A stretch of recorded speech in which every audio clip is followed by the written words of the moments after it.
You're listening to an episode of Mr. Allard's Neighborhood. This is the place where you're entitled to Brad's opinion. And now for your host, Brad Allard. Yeah. Doesn't he remind you of Ed McMahon? He does. You know, see, you and I know who Ed McMahon is. Probably most of our listeners don't, but, you know, with the old Johnny Carson show. But anyway, how are y'all doing? Today I have Ronnie Johnson and Rick Green. And the first time I've had a conversation with Mr. Green, I've met him at some handshake and meet and greets, but now I get to hear all about it and about his dreams, his vision for Burleson and whatever else is going on. And Ronnie is well known here. They practically built a town around him. Yeah, I did. So we're just going to talk in general. You know, between the three of us, we've all been here at least 30 years. I'm probably the junior member of that in this group. So we're just going to talk about changes in Burleson, not just, you know, the obvious ones, but also just, I don't know, socially, culturally, or what do you want to say, how we've changed and whatnot, and how much different this town was when we all moved in here. Taylor, you doing all right there, bud? I'm well. How about yourself? You know, it's a living. What can you say? You know, I'm just got to sit here and mess with this Facebook thing. See, this Facebook, I don't know what their deal is. They, always got to mess around with it, trying to get these things going. Sharing it with several different groups. I've had some people that really were interested in having y'all on here because they have questions. And if you have questions, just pop in. You know, most of you listeners know how to do it, and we'll see them on the screen over here, and you can ask whatever you like, and give what the drill. And so, before we jump in, let's go ahead and get the sponsors done. You know, I got to pay bills and keep them happy. What are these sponsors? These sponsors, I tell you what. Anyway, CrossFit Burleson, 317 Southwest Wilshire. It's a great place to do a workout for heavy-duty lifting, and then also have training. They have plans. They have trainers. Mr. Green, you probably know the owner of this, Daniel Basden. Oh, yeah. Yeah, you guys in the Basden family, of course, have been here a long time as well. I asked him one time, why don't you run for city council? Because I'm not crazy enough. So, you know, but now, you know, he lives in the country a bit, so enjoying the life. So thank you, Daniel, for what you do for the community and for the town. Also, thank you to Shandy Stogsdill, the Stogsdill Group. She comes on about once a quarter, and she always has great data about the real estate. I mean, I had her as a student. You probably remember her as a student because she was a cheerleader and very prominent at BHS. So you graduated with your daughter. And yes. Yeah. And so she does her homework then and does it now, you know. And so I really get a lot of good information from her about what's going on in real estate. And I'm sure y'all do too, you know. We have somebody said, good morning here. It's Shannon Sutter. Yeah. Hi, Shannon. Yeah. Hi, Shannon. Yeah. It's good to have some people like that. She's a pretty faithful listener, and I appreciate her doing that because, you know, it's good to have some support like she gives. Anyway, also thank you to Otto at Our Place. I'm sure y'all been to Our Place numerous times. Of course, we talked at one time about how many different things that building was. You know, when we moved here, it was Old Country Steakhouse. Mm-hmm. Yes. And my kids liked it because it had that buffet. And that and the Golden Corral. And I remember the Golden Corral where now it's at the HTO. HTO. Yeah. Mm-hmm. And that's right. Yes. Yes. Well, and mattress company. Yes. and the lounge for a while. It's just when we first got here in '91, we'd go to Golden Corral like, I'm glad I had my shots. I mean, it was a bit sketchy, but whatever. But Our Place and the next sponsor, Chris over at Wild Cigar and Culture over at the Standard, are sponsoring a voting contest. That's why I'm wearing my I voted sticker, because I voted Monday. And if you voted, which y'all have already voted, right? Yes, we have. I'll put your names on the list. Wife and I voted Tuesday. I'll put her name on the list, yes. And I'll put you, and if you win, of course, people will say it's a rigged game, but whatever. Absolutely, they will. But that's fine. Hey, you know, but I put you on the list anyway, dadgummit, because I want people to vote. And you'll win a gift card from Wild and a gift card from Our Place. And are you a cigar smoker, sir? I'm not. Well, you may know somebody who is. You can give you the card. Or if you want to go and either have a drink or just, you know, do business, it's a good place because it's not loud, it's quiet, it's well ventilated, it's well lit. So I go there every now and then during the early to mid afternoon, and there's people doing business there. So it's a nice joint. I've heard a lot of good things about it. It really is. Too. It's a place that we needed here because some places you go, it's loud and whatnot. It's fine if that's what you're looking for, but wild is a place that you can think, Plus they have a conference room area. And one thing, going back to Otto, I was there a couple of days ago, and what I like about his place is that I recognize the wait staff. I mean, they've been with him a long time, and you don't see that a lot. Now, I remember, Ronnie, with the Dairy Twin, you were famous for the young ladies you'd hire. I mean, it was like the Dairy Twin girls. That's what we called them. Yeah, I mean, they was not just a hamburger joint that had teenagers working there. They're like a family almost. Yep, really were. And they were very attractive girls and smart. Very, very smart. Well, I'd go in there and see some young men in there and say, boy, the hamburgers must be good. And then I'd see the wait staff there, or the staff. They didn't care. They didn't, no. You could have been feeding them dirt and it'd been fine as long as they could flirt with the girls. Well, we miss those burgers. That's Yes. for sure. No, I really do miss that place. I'm sure you get too. a lot of people tell you that, but, I guess you have to move on. But it was to me, when I moved to Burleson, it was like, this is what a small town has, is these kind of joints, where get you a hamburger and a shake and fries. Anyway, I'm reminiscing. Thank you, Chris. Okay. Also, Tiffany, now Nico, formerly Griffin at the Local Life. She does. You're quite familiar with her, I'm sure, because she does business with the city and does some of those events with the hotel and motel money. Yes. And does a great job. I like having her on the show because she knows what's going on.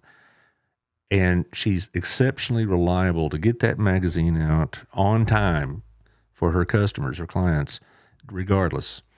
She's going to get it done. And she's very impressive. I said, why don't you run for city council? And I didn't hardly get the sentence out of my mouth before she shot me down.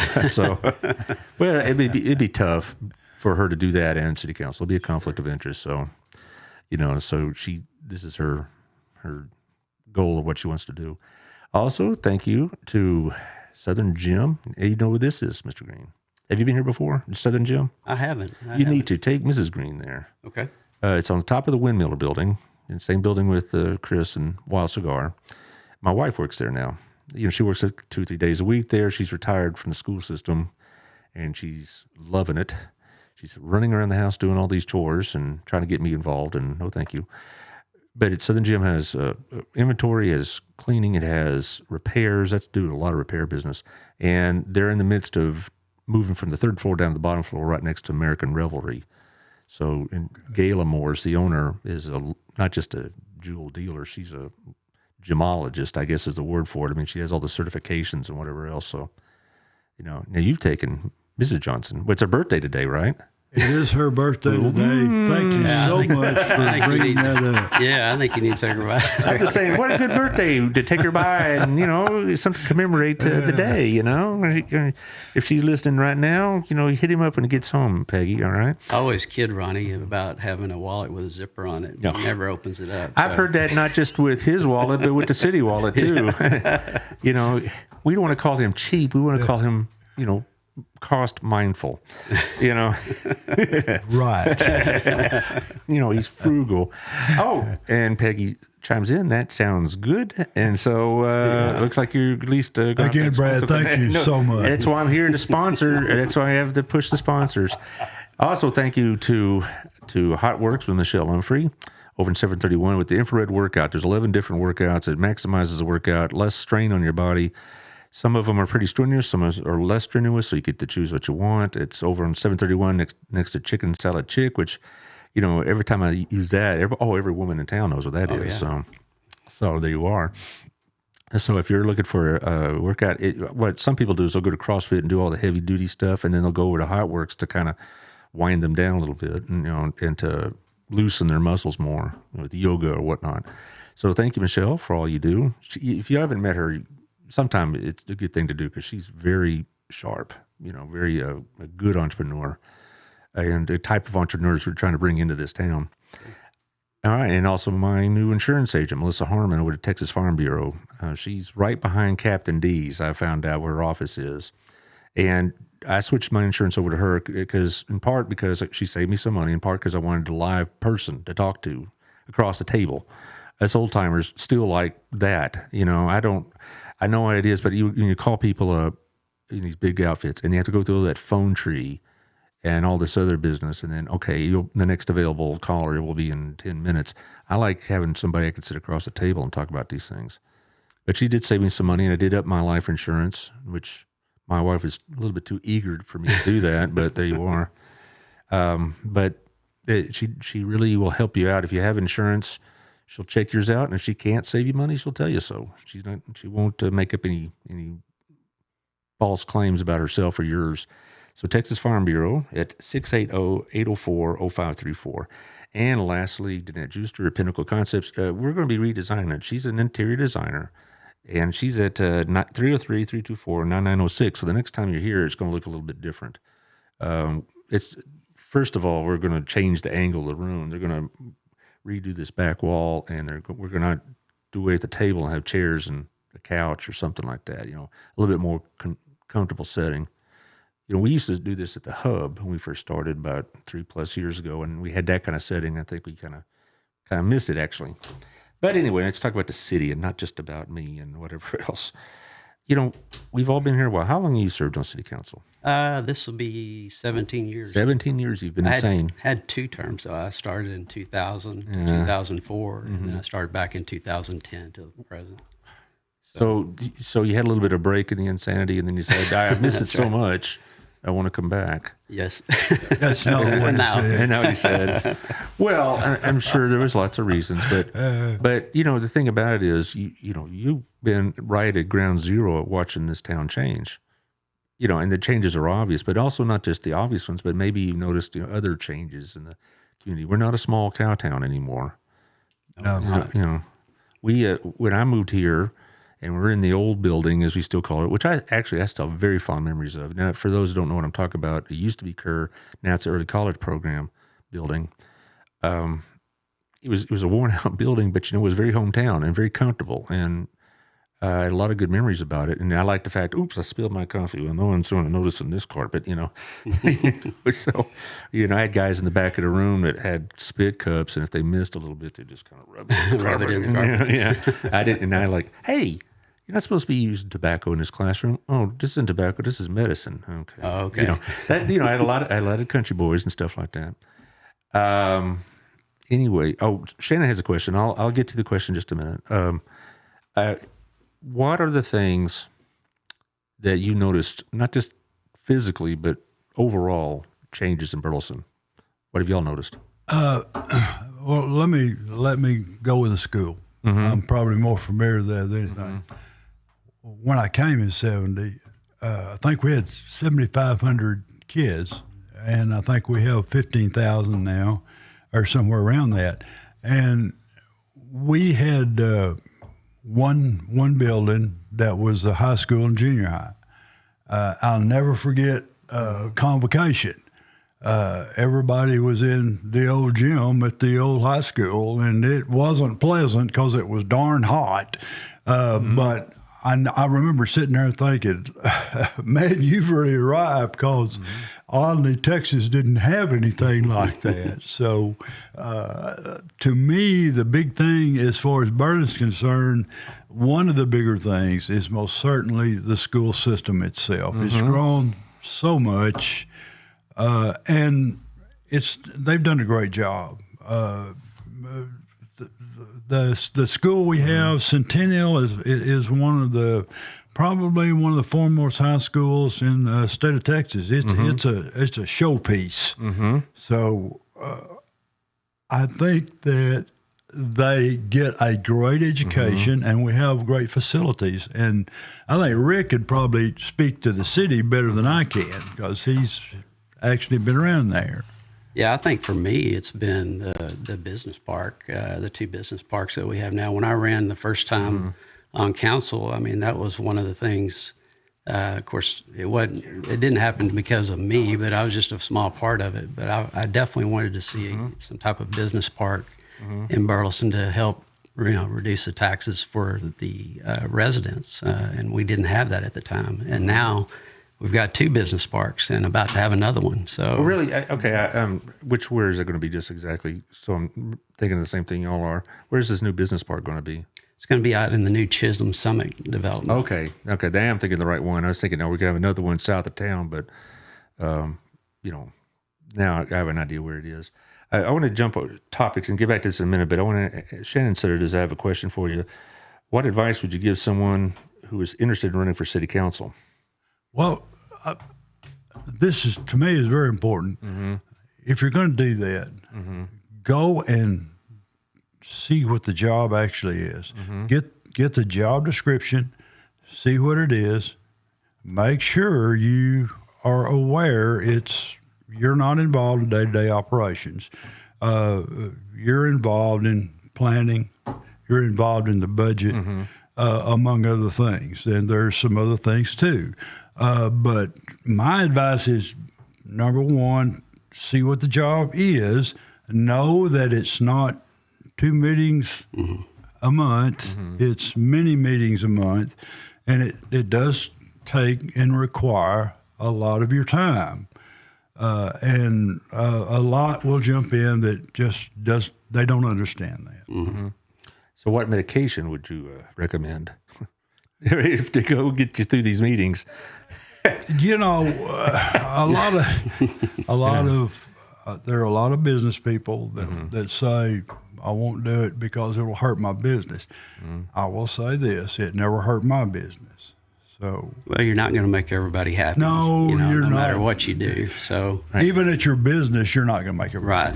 Well, I think also that what a lot of people don't realize is all the homework you have to do for a meeting. It isn't just, I've had Victoria on here several times, and she tells me about her preparation is like 3 times the amount of time for prep than the actual meeting itself. Absolutely. And then you have these afternoon meetings, and you have all these social engagements that people want you to be at, and you try to balance that with a family life. As far as your second question, Shannon, I told these gentlemen that we really wouldn't be talking about their political future. So I can't really answer your question, and I don't think Rick or Ronnie they're really prepared to answer your second question about their political futures in the spring. But they said that they'll make their decisions, and I just have to leave it at that. I'm sorry, but I don't want to ambush them or put them on the spot. But back to the city, being a city council member, you've been here long enough. As it's grown, has the job become more difficult, or is it just more of it, or just bigger numbers to deal with? I think the time commitment has become a lot more prevalent because, with all the projects that we have going in Burleson and the growth that we've seen, I think the time is considerably more than when I was on in 2000 to 2004. We were still growing, but not like we are now. Well, I think to me, I don't know the timeline exactly, but to me, a landmark event was something that happened right outside of Burleson that kind of sparked all the growth. And that was when they put in those restaurants on the highway with Chili's and on the border and all that. And I think it kind of said, wait a minute, we want this for us, we want this on our tax zone, so because people that don't know the time or the city lines think that's part of Burleson, and it's actually Fort Worth. Exactly. I found out also Lowe's is actually part of Fort Worth. I thought it was just obviously ours, but no. And so that to me, I remember when that Chili's came in, it was like that was a big deal. I think it sparked that Gateway Station and some of the restaurants on our side of the highway. And it's certainly the growth out west with HEB and the Commons, as they call it. West is going to be the big bopper. They're going to have, that's going to be our second Burleson West. Over $1 billion in value. Yes. Billion? Yes. Good. And yes. And we get a piece of that, do we? Well, I think Rocky Branson's cranking up right now. Fixing to get prepared for the first round is like 800 homes, right, Rick? It is. I had his right-hand man, Justin Bond, on about, it's been a little while now. Justin's a good guy. Yeah, well-known and well-regarded. He was another former student, and I see him and his lovely wife, Lauren, whose birthday I think was Monday. They turned out what I thought they'd be like, just happy and strong and successful people, family people. And it's nice. One of the benefits of teaching a long time is you get to see these students as adults, and you see how well they turned out. And the Bond family is just a wonderful family. Absolutely. And Justin and he showed me the plans on the screen here about that, and I was like, my gosh. And it's a 20-year project. I don't know if I'll be around to see the end of it. Y'all might, but so, I don't know about that. I think that's incredible, some of the stuff that's going on. And then you see with the school district, it's just like, when I came here, we had like maybe 7 elementaries, and we had Hughes, and we had the high school. And now we got all these other buildings and all these programs. I had Seth Hickman on from BISD administration. He does advanced programming. He was on last Thursday, and the stuff that they're offering now is even greater than what we offered maybe 8 or 9 years ago. Yes. It's just tremendous. I mean, I think between y'all and the schools, we're developing a community that really has a great deal to offer to not just our citizens, but any potential citizens. And y'all deserve some credit keeping a handle on that, because it's tough. I was really happy to see too that we're one of the leaders as far as those new SSO officers for Yes. I saw that on the Absolutely. news. Yes. Absolutely. I saw it on the Channel 5 News a couple afternoons ago, and then they're all smiling. And there's, Jimerson, he's going to be in every picture. Anyway, I just think that's great. I do too. Well, the thing about it, kind of go to the schools. When I first joined the high school in particular, I was surprised, because, you think of Burleson then, and it was still country town a little bit. Still, everybody went to Fort Worth to work or to do their shopping. I went to the high school, and I was surprised at the quality and the reputation of our talented and gifted programs and our special ed programs. I mean, they were coming from all over the state to see how we did those programs.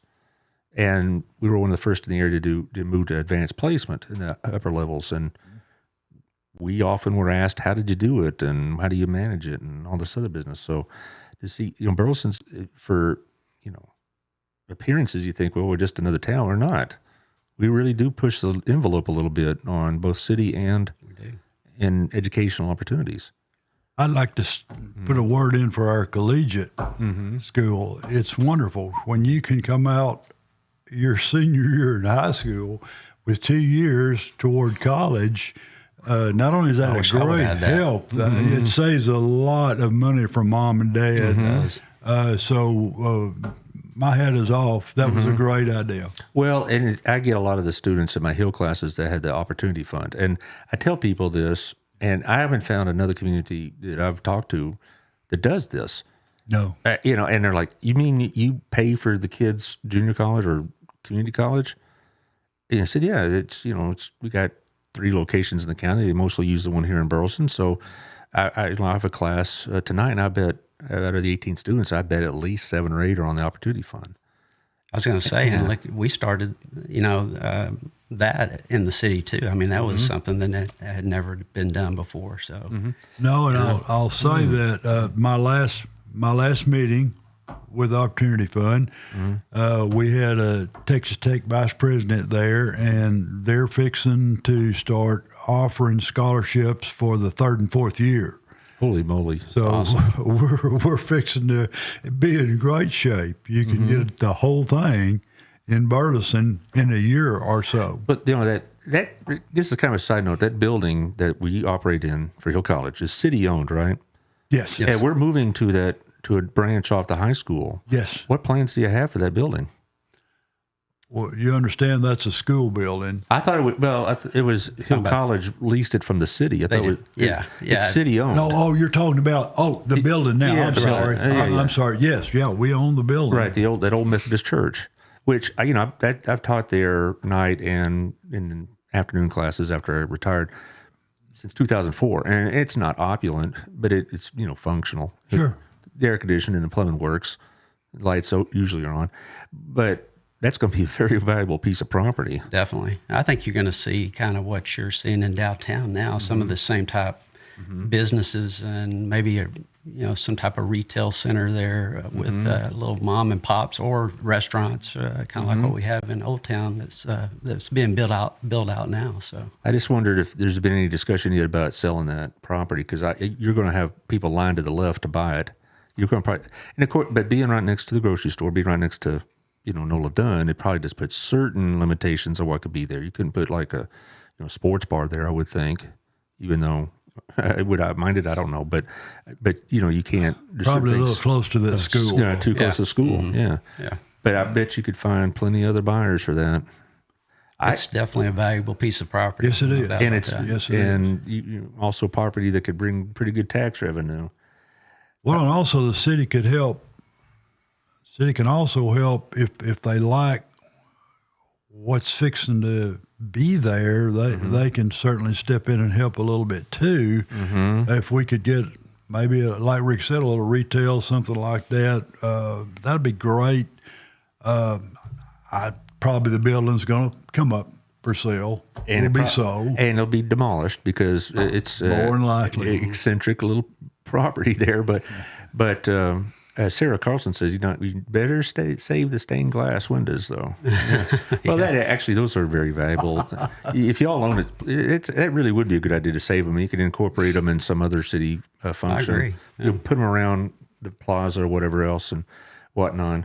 But as far as the building itself, I mean, it was definitely a 1970s design. You could tell. Yeah. But you could, if you sell it, level it, would it be possible to put like lofts or residential there, or you think that's going to be commercial? I think it's going to be more commercial is what I think. I mean, I may Me be too. totally wrong, but Me too. I think that's what you're going to see. Well, and that's great, and it'll be incorporated within Old Town, and it'll be just another attachment to it. And but to be honest, I'm going to kind of miss that building because I spent so much time there, and it's just across the street to the grocery store. Or if I want to get something at Old South, or sorry, Otto, I mentioned your competitor, or get some at Mambo's or Fresco's or whatever else, it's right there. And where I go to this newer, the old school, whatever. There's Whataburger, I guess, or Dairy Twin. But I'm just saying, I'm not real big on change. But I picked the wrong town to live in if I'm not big on change. But I'd always just wondered if that's even come up as a discussion point yet.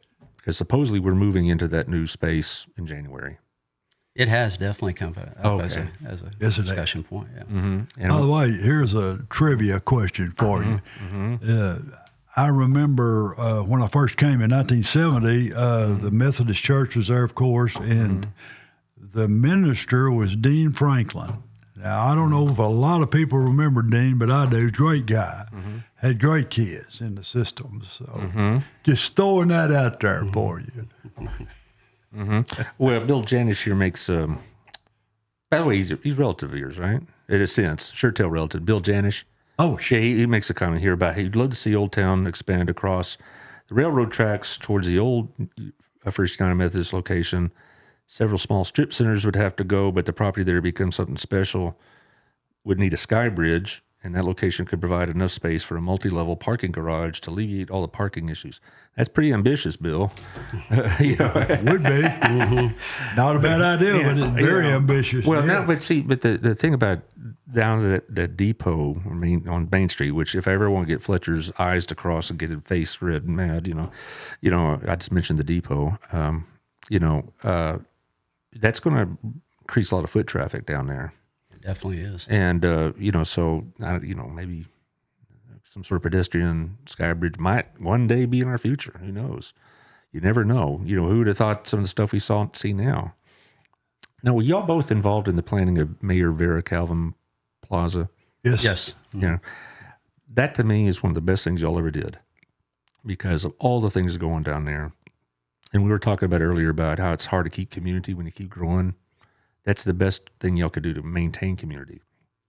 I really like that. I agree. I do too. I I mean, it's agree. been fantastic. You see all the families down there on the weekend, and it's just a relaxed atmosphere. And I mean, it's been a really big hit with our community. The farmers market, I went 3 or 4 times this season. I love it. I mean, and they have a tamale vendor I always get tamales from. And then I'll go to Chaz Forster's stand, his fruit stand, I guess, and there's some high quality produce and meat there. And it's just, and just the things like that's the kind of thing that people want in the community. Back in our day, we had to go to Fort Worth. Exactly. That's right. Or maybe to Cleburne, I guess, but I rarely went to Cleburne. But the plaza, I think, probably kind of jump-started a lot of stuff that other people want to do. I mean, would we have Haim and Razzoos coming in without it? Nope. I don't think so. No, I don't either. And I tell you, if you come down there, this is what amazes me. You come down there at 2:00 in the afternoon, there'll be kids out there playing. Makes no difference. It's a great site for our Christmas stuff.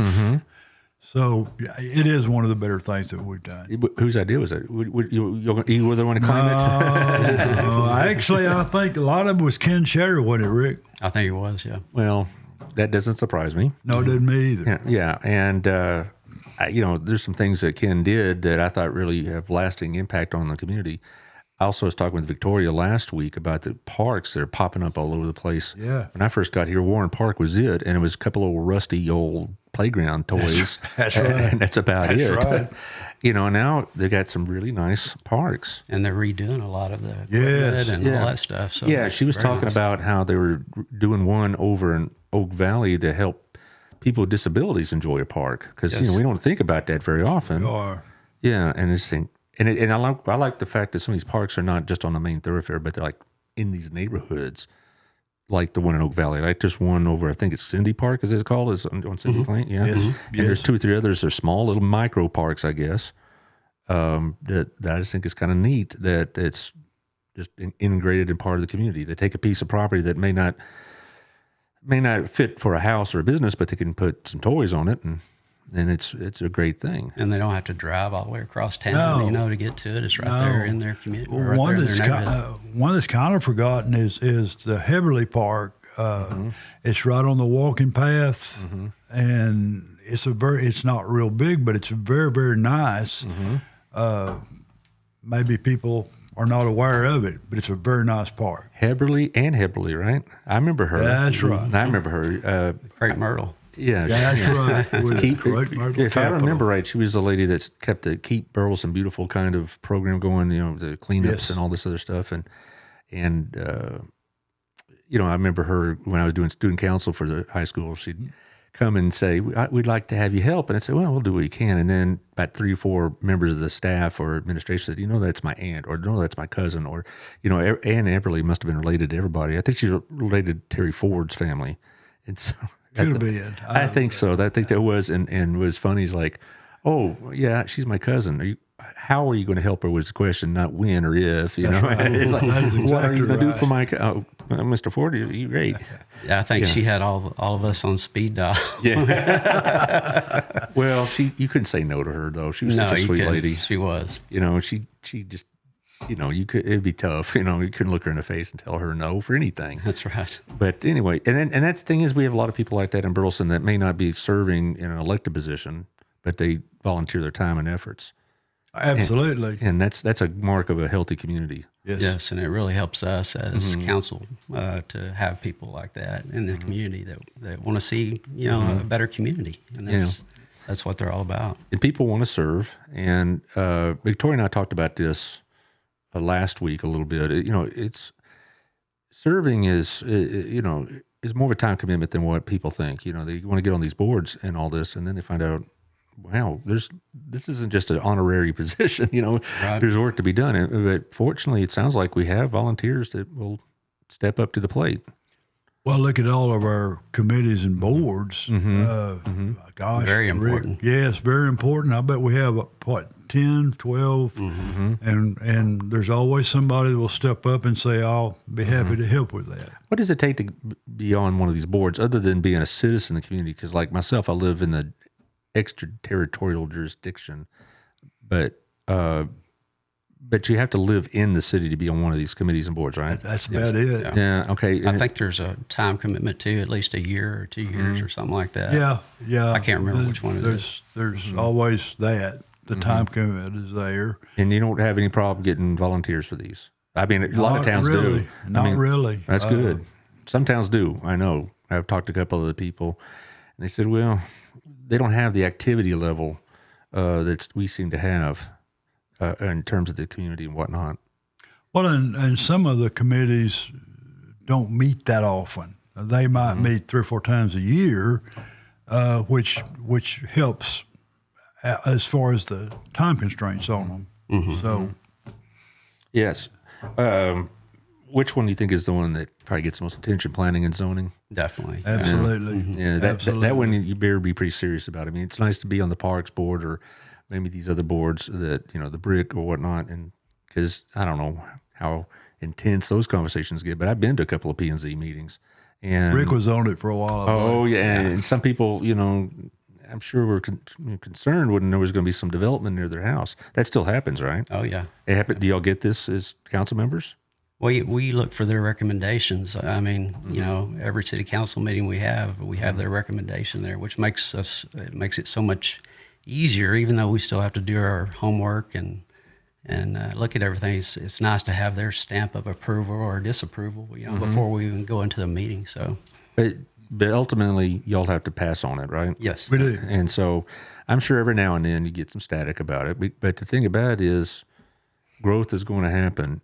And y'all have to be prepared for it. We can't say, "Oh, my stars! How did that whole development start out there? We don't have the streets for it." That to me, being an infrastructure, street building, all that, may be, I won't call it tedious, but probably the most, time-consuming and difficult thing because you're talking about major projects and lots of money and inconvenience. Yes. I'm driving home today and. How dare they do construction work on Renfro? It's getting in my way, that kind of stuff. But that's part of a growing community. we were just talking about that on the way over here about the streets over there by you that are being redone. And they're resurfacing a lot of the streets over there, and it's a little inconvenient for the folks because they can't put their cars out in front. But it doesn't last very long. I mean, it's over in a half a day, so. Yeah, they like it though when there's no potholes. I'll tell you that. Do people call you up or email you? I guess is the best way to do it because I know y'all's emails are out there in the public, and I've used it a couple of times. Do they say, "Hey, I want my streets done," or do something about those potholes on XYZ Street or whatever? You get that kind of request? I get very little. I mean, I think we do a good job as a city trying to. Keep those streets on a plan to where they come up every couple of years or 5 years where we can redo them. But well, everybody complains about how Wilshire gets knotted up around the ad building and HEB and Target and all that. But from what I understand, there's not that much right now you can do about it until we get to a little bit bigger size. I had one good friend of mine, Leather Grace McCoy. Oh, I know her too, yes. BISD hand from the old times. She said, "Ronnie, we got a pothole out here, but she said, it's not that I'm making a big complaint, but no one knows where it is, where we are." And her question was, who do I call to tell? And I was quick to give her the city manager's number. Oh, absolutely. And I just said, Leather Grace, just tell him that I said to call, tell him where it is, and they'll take care of it. So my calls are not, they're nice. They generally want to just know, okay, who do I call? right. Yeah, and I would assume that most of the interactions with the public are pretty civil or friendly. I'd hope so anyway, because there's always going to be somebody out there that's going to be hair on fire and trying to give you a lot of trash. But that's just part of the gig, right? It is. As an ex-coach, I'm sure you never heard that. And Ron did probably. Oh, everybody's very complimentary about how I manage the team, but it really just strikes me though, just how quickly things pop up there. I mean, there must be so many phone calls going into Alex Phillips and his little squadron there. And by the way, Alex drives me nuts. I've had him on the show 2-3 times and say, "Hey, tell us what's coming." "Nope, can't do it. Not going to do it." I said, "No, don't. Tell me who you talking with." "No, I'll let you know when everybody else knows." I'm like, "Oh, thanks a lot." I want to get the inside scoop, but I called Alex before we came and we just talked to him about the different things that are, coming to Burleson. And he's so passionate about what he does. Yes. Just Yes, a he great is. guy. I'm glad he works for the city. Yeah, we also have a couple of guys texting me. They still want Dairy Twin to come back, but you only hear that about 10 times a week. But Every once in a while, yes. but the thing is, if you did actually get back in the business, it'd be hard to reconstruct what Dairy Twin was. It was hometown. It would be. Yeah. The inside of it would need to be exactly like it was. Yes, and that's right. not going to happen. Well, yeah, right. When I walked in there and I saw pictures of like old Elk football teams Yep. and cheerleaders or bands or whatever, pictures from the old days, and he had these old school video games and stuff like Oh, that. yeah. You know, and just the whole Yeah. atmosphere. If you try to recreate that, you know, it'd be interesting, but it'd be kind of tough. I know. But anyway, I remember Alex last time he was on the show said, "Well, I could tell you something is coming. We're going to have alley cats." Thanks. Everybody in town knows that. You know, it's no scoop. You know, that's going to be interesting. You know, because I always wondered, we're big enough now. We should have a bowling alley or something like that. That was the number one thing that folks wanted, was an entertainment type venue, and we got a really good one coming to And town. it looks like they're going to have all of that. Bowling alleys, the little racing cars. By the way, that's going to be their headquarters. They're going to build a building my. there. That's their headquarters now. How about that? They're from Arlington, right? Yes. Yeah, right. Yes. Well, the good thing about it also is that, you know, the schools do these after prom things. And I think the parents could be glad and say, "Oh, we don't have to put all this together. We can just have it over at Alley Cats." Yes. That's right. You know, we did one at Alley Cats when I was still at the school, and I was crazy enough to go to those things. And, you know, it's going to work for you. It's going to work. I think it is too. And Oh, another yeah. good thing about it, they're going to have a conference room there for businesses or like you say, parties or whatever they want to do. So Well, that brings up another topic about conference rooms and meeting places like that. Right now, after Venue 510 was taken over by BASD, we don't really have a large-scale meeting area, like a convention center kind of set up like Cleveland does. Is that ever going to happen, do you think? I sure hope so. I mean, there was talks years ago, about having a hotel conference center, out there by the golf course. Exactly. That's what I was thinking. I remember Ken and I, when he was still the mayor, we talked about that, and I thought, man, that'd be fantastic, Yes. Because you could use the golf course as an enticement to have your convention or your business meeting there. Is that still kind of just right now up in the air, or on the we're going to have other things we have to take care of? I'd say it's just still up in the air right now. Yeah, but there is definite talk about it. So Yes. Well, and there might be a few companies interested in that, which would give us everything you just said, Brad. The conference center. We're looking at some things that may be extremely nice out there. This is just a rumor, so you can tell me if I'm totally wrong, but those softball fields, you ever thought about moving those? Because that's going to be in prime real estate as well, right next to the golf course. And I played years of softball on them, and you'd have to replace those, certainly. But are those ever being considered for redevelopment? they are. I mean, we want to make sure we get the softball fields taken care of first, though, before we say, okay. Oh, you don't want to mess with softball players. No, you don't. It's funny because there was some conversation about, redeveloping Hidden Creek a couple of years ago. And I tell you what, they'd run you out in a rail, gentlemen, if you took away that golf course. Oh, no doubt about it. That's a nice course for a I city don't want to course. be there the day that happens, I'll tell you. We usually play, 3 times or a couple times a week out Yeah, there. we do. Yeah, we do. it's one of the nicest city courses I've ever seen. Very It nice. is. And well kept, and you drive down that highway and people see that golf course, and I guess if you could somehow finagle a convention center, maybe on the softball fields or whatever else, it's going to be a pretty good deal. Now, like you said, you're going to have to make sure you have some decent replacements because they take this softball pretty seriously. They sure do. So, Yeah, my daughter plays in the adult softball out there, and she's told me several times, you've got to get some more softball fields if y'all decide to move or get rid of these. You make sure you get some more on another piece of property. Which we will. Yeah, exactly. Oh, yeah. I mean, if you we wouldn't even think about that. Yeah, and that's just part of the strategy of a growing community. But that really would help a lot because I know that right now y'all do a lot of city business and pathways in at First Baptist, which are fine venues for that. But wouldn't you like to rather have your own, I guess? Yeah, it would be very nice. And there's been a lot of talk about the old gym at Nola Dunn. And a lot of people, I think that the city has interest in that. We do not. And that building is in such bad shape that's not going to be a venue for something like that. And I think the school knows that too. Well, are they going to demolish it at some point? You think you're going to demolish that gym at some point? Well, if you ask me, I think yes. It's not. it costs them every year to do something to it. And the only reason they have it now really is they have some storage in there, but you can't do it forever. Well, and you also have a lot of nostalgia, and I think some of the people have been around a long time. Yes. Hate to see some of the older buildings go down, and that's not to be dismissed. Absolutely. I feel like that kind of way too when I see some of these older buildings that could be renovated and whatnot. And I know you've been trying to keep Old Town up, and when we first moved here, the only thing I can remember there was Odom's Barbecue and the Big Four Furniture Store. That's right. And that kind of thing. Exactly right. But that's been a real big development here.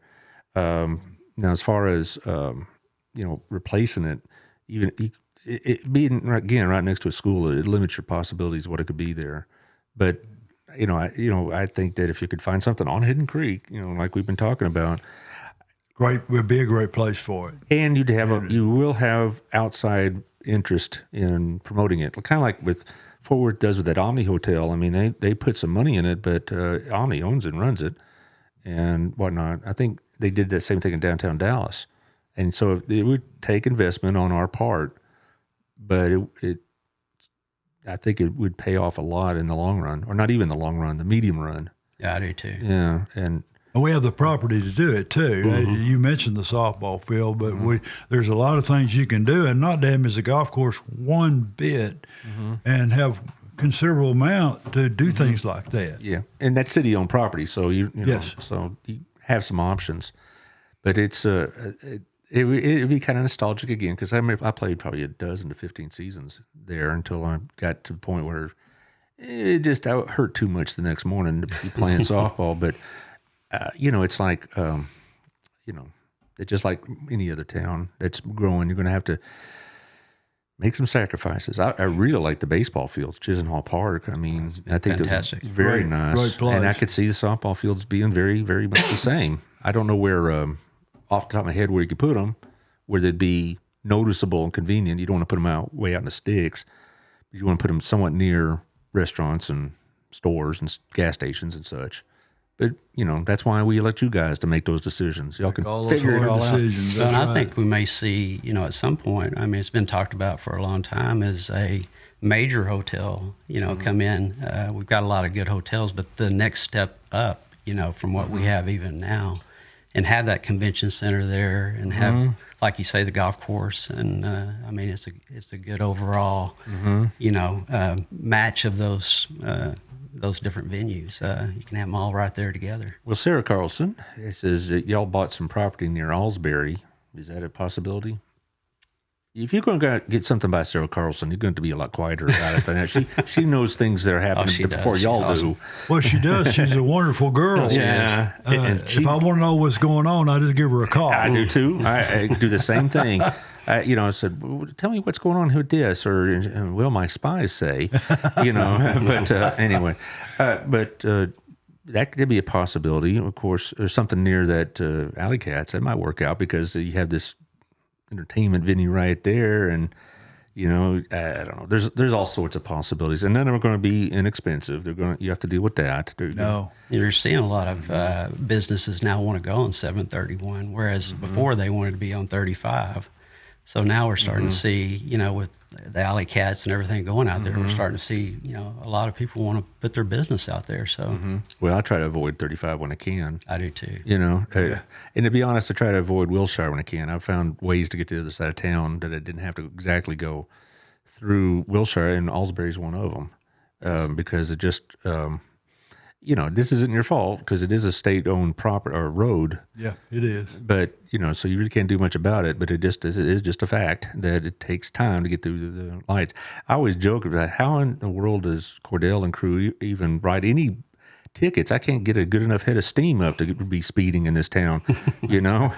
Where's the speeding going on? Not where I'm driving because it's like there's either trucks or a lot of cars, and I'm not able even, to get close to speeding in this town. I'm sure that particular 174 was carrying 60,000 a day, and I think it's more now. So that just gives you some idea of how heavily it is used. Yes, and maybe at some point, I think the mayor said one time, if we reach a certain level population-wise, then they'll give us control over it. But then you got to do something about it, and that's going to be expensive. With as much traffic as that, it's going to be very disruptive. Well, you can always put a roundabout. Oh, I'm sorry. That is the one thing that drives me nuts. There's a roundabout on Summercrest. Like, what is the point here? It's tough. It's tough. I'll tell you, I use that quite a bit. You better be careful. Yeah, you have to go real slow around it or go over the curb. But now, I don't have a problem with roundabouts. I know some people do, but I don't know why. But that one, I can see their point. But the other ones, like around here, they're also developing some of that property on the other side of Renfro, the Eisner's apartment complex. That's a great one. Yeah, that's a great one. Yeah, she, by the way, was the person that helped hook me up with the BISD. So I really owe her a lot of gratitude for that. But she and I were talking about that piece of property, and they're trying to find some decent retail there. But it takes time, and nothing's done overnight. You know, back to the Summercrest deal too. I mean, it was we had so many, they only had so many options they could do there. I mean, we used to see that traffic back up all the way back to Hillside, and then, you know, they'd back up beyond that. So, yeah, I don't like the roundabout, but it looks like it's done a good job on solving some of the issues with that backup that you used to see with the stop sign, you know. As much as I hate to admit it, you're right. Well, I know, but I used to Ken about that a lot. But he said he wants to do mass transit and something like that, and I go, well, as long as we don't have a roundabout in the trains or whatever. But you know, also I understood that the train idea has kind of gone by the wayside as well. I remember hearing about that 10 years ago. And it's kind of, well, it's not going to work for us because it's going to cost a whole lots of money. A lot of money. And it's just not really worth it right now anyway. Which is unfortunate. I like trains, but that's just me. I do too. Yeah, I'd go to see my friends over in North Dallas area. I'll take the trains because I don't want to drive through all that traffic. And I thought that would be pretty good. But, you know, it was costing like getting close to $1 billion or something ridiculous like that. Oh, yeah. Yeah, they're just out of our pocket. And years and years of going through and gaining the property to do it is, I guess, the big problem. Yeah. Well, it opens up the possibilities of other things, you know. Oh, it sure does. Yeah, and it's still, you know, still in the city limits, and you could still, you know, put maybe some of those softball fields we're talking about, or maybe some other development out there. You know, how much of this development do y'all know in advance, or do you get the same kind of advance warning that Alex gives us, which is none at all? I mean, we have to be careful on that too, because I mean, when you have development looking at those sites and stuff, I mean, we don't want to give any information out that may skew them one way or the other. So I'm not getting anything out of you either. Is that what you're telling me? Okay. If you're asking us what's new.